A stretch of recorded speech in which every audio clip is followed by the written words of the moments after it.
मैं कल कहा था कि यहां पर दलित, आदिवासी और बैकवर्ड के लिए षड्यंत्र कोई और नहीं कर रहा है, सरकार षड्यंत्र कर रही है, सरकार षड्यंत्र करती है। वो दिन रात उसके अधिकारी के साथ लगे रहते हैं। इनका आदिवासी दर्शन क्या है मैं जानना चाहता हूं। झारखंड मुक्ति मोर्चा का आदिवासी दर्शन क्या है? मुख्यमंत्री जी का आदिवासी दर्शन क्या है?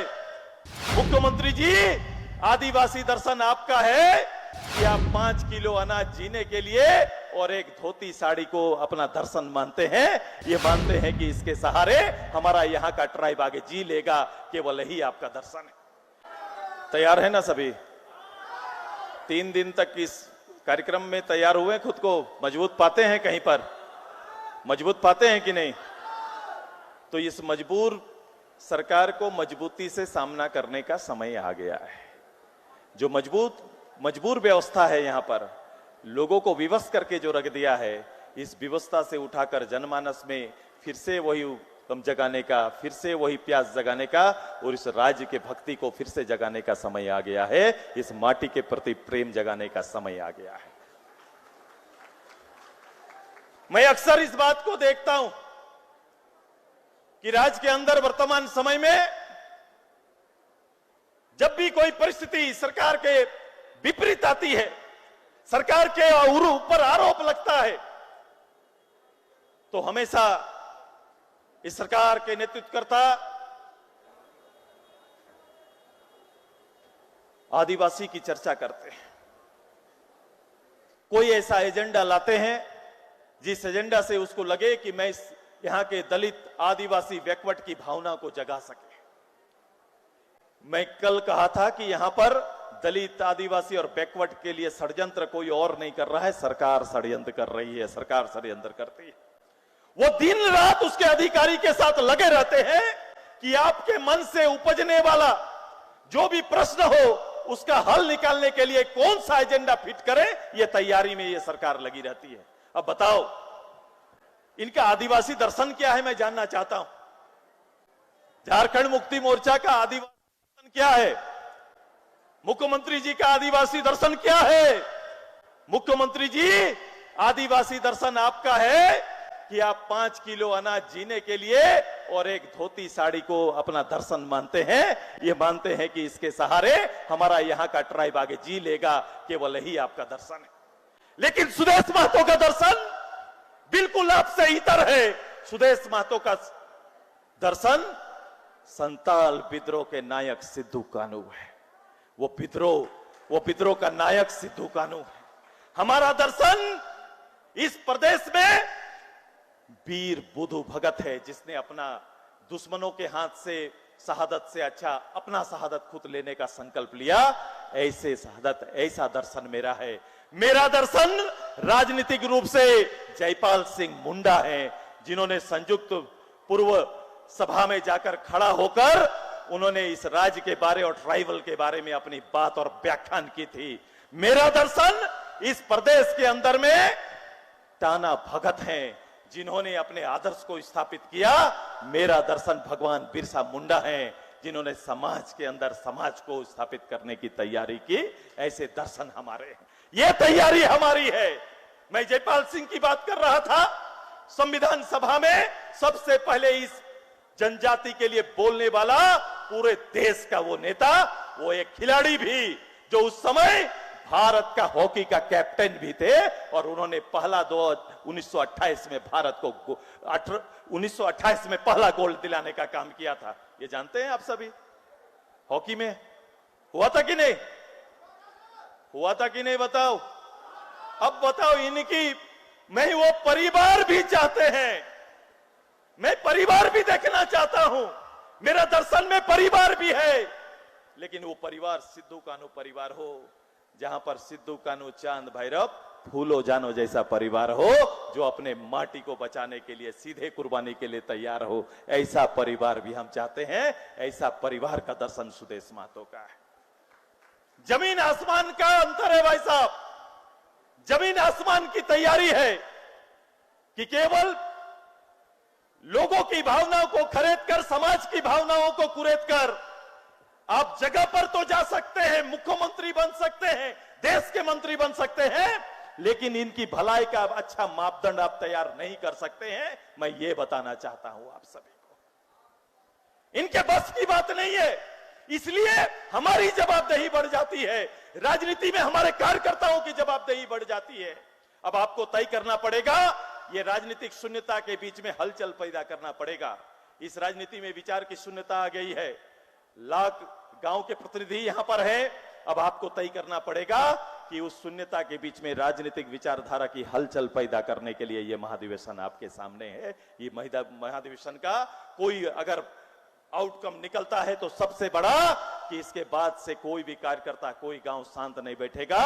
इस प्रदेश में चाहे जिस रूप से भी, जिस ढंग से भी जो अधिकार आपको प्राप्त है, उस अधिकार की बात करेगा। देखिए आज का अखबार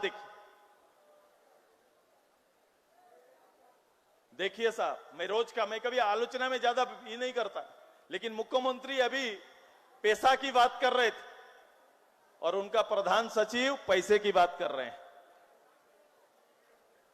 आपने देखा होगा,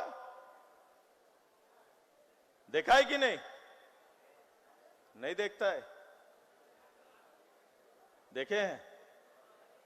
ये चल रहा है, आज अखबार में एक न्यूज आया है, ये चल रहा है पूरा एक षड्यंत्र अधिकारियों का, एक षड्यंत्र चल रहा है। चूहे की तरह इस राज्य को कुरेद कर यहां की संपदा को कमजोर करने की तैयारी कर रहे हैं। मैंने कहा है कि प्रदेश के अंदर सबसे ज्यादा अपराध के कारण को हमारी तैयारी और हमारी प्राथमिकता में होगा, वो लैंड हमारा पहला विषय होगा, जमीन हमारा पहला विषय होगा। और हम लैंड के ऊपर, जमीन के ऊपर सबसे पहले हम लोग काम करेंगे। मैंने कल कहा था कि आज भी हमारा खतियान और हम एक युग का, कई युगों का अंतर हो गया। हमारा खतियान दादा परदादा के नाम पर है कि नहीं बताइए? हमारा खतियान दादा परदादा के नाम पर है और हम वंशावली पे काम कर रहे हैं। इसलिए इस राज्य की पहली जरूरत, हमने कहा है कि 9 सूत्र हमारे हैं, 9 सूत्र से 9 निर्माण की तैयारी करेंगे और उसका पहला सूत्र जमीन होगा। और जमीन रिफॉर्म करके ही हम राज्य को शांति और राज्य के लोगों को उसका अधिकार दे सकते हैं। सारा खेला उसी में है, सारा काम उसी के अंदर हो रहा है। किसी की जमीन किसी को चढ़ा के, एक एक आदमी को धोखे में रख के एक एक कर्मचारी पीछे पीछे घुमा रहा है। झारखंड का हर जमीन रखने वाला, हर परिवार दुखी है। हर परिवार कहीं ना कहीं सर्कल ऑफिसर, कर्मचारी, लैंड ऑफिसर के पीछे घूम रहा है ताकि वो अपनी जमीन बचा सके। ये पूरे राज्य की स्थिति बनी हुई है, पूरे राज्य की स्थिति बनी हुई है। जल जंगल जमीन जैसे संपदा का दोहन रात दिन चल रहा है। लोग जिस विषय को मैं पहले कह रहा था, जिस खान संपदा इस राज्य का परिचय देता है एक अमीर स्टेट का, मैं कह रहा हूं कि उसकी भी आयु है, इस संपदा की भी आयु है। इसलिए हमने अपने मंथन से कहा है कि इस राज्य के खेतीहर किसान के ऊपर भरोसा करना पड़ेगा, भरोसा देना पड़ेगा। उसी जमीन पर आने वाले 15 साल के लिए कार्यक्रम तैयार करना पड़ेगा। जब ये आर्थिक स्रोत के आधार पर ये माइनिंग का काम जो चल रहा है, ये काम जब कमजोर पड़ेगा तो खेती आपका सहारा बनेगा। यही तैयारी पूरी इकोनॉमी को बचाने का आज से आपको तैयारी करना पड़ेगा, तब ये काम हो पाएगा। आपको अपने जल के स्रोत को सुरक्षित करना पड़ेगा, अपने पानी को कहीं ना कहीं सुरक्षित करने का काम करना पड़ेगा। ये सारे चीजों पर लगातार 3 दिन तक लोगों ने अध्ययन किया है, काम किया है और पूरा दस्तावेज आपके बीच में तैयार होगा। यहां के युवाओं के लिए नियोजन नीति, स्थानीय नीति, मैंने कल ही इस पे बल देके कहा है कि पहली पार्टी आजसू है जिसने अपना लिखित आधार बनाया है। हम रोज एक बात को नहीं, हमने एक डिजाइन बनाया है कि इस राज्य का पॉलिसी कैसा होगा, हमने तय कर दिया है। किसी दल में यह ताकत नहीं है, वो बयानबाजी और विचारों की लड़ाई में फंसाना चाहते हैं। वो उनको लगता है कि बयान से लोगों को भ्रमित करके अपना राजनीतिक गोटी सेक लेंगे।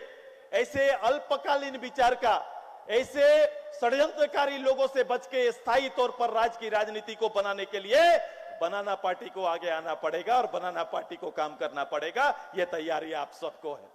किसको काम करना पड़ेगा? किसको?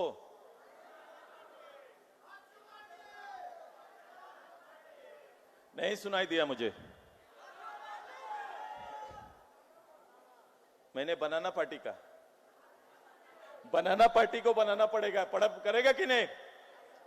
ये आजसू पार्टी के नौजवानों को ये काम करना पड़ेगा। मैंने इस प्रदेश के स्वशासन व्यवस्था को, ये गांव की व्यवस्था को, ये ग्राम सभा को मजबूत करने का निर्णय लिया है। मैंने बड़े विश्वास के साथ पंचायत चुनाव हुआ, पंचायत चुनाव में आज जिस आरक्षण की चर्चा है, हमने 50% 50% आरक्षण तो सुनिश्चित किया, लेकिन मुझे दुख इस बात का है कि गांव के किसी ग्राम सभा में, जो पंचायती राज के व्यवस्था के अंदर ग्राम सभा में कभी भी 30% महिलाओं को बैठने का कोई सुनिश्चित नहीं किया जाता। ये बड़ा दुख का कारण है कि जब तक ग्राम सभा में महिला नहीं बैठेगी तब तक निर्णय में भागीदार नहीं बनेंगे। केवल शीर्ष पार्लियामेंट मेंबर, असेंबली मेंबर से ज्यादा महत्वपूर्ण है ग्राम सभा, और ग्राम सभा को मजबूत करना ये हमारी जिम्मेदारी है। जिस दिन ग्राम सभा मजबूत हो जाएगा, विकास की योजनाएं कोई सरकारी पदाधिकारी तय नहीं करेगा, बल्कि गांव के लोग तय करेंगे और सरकारी पदाधिकारी उसके ऊपर काम करेंगे।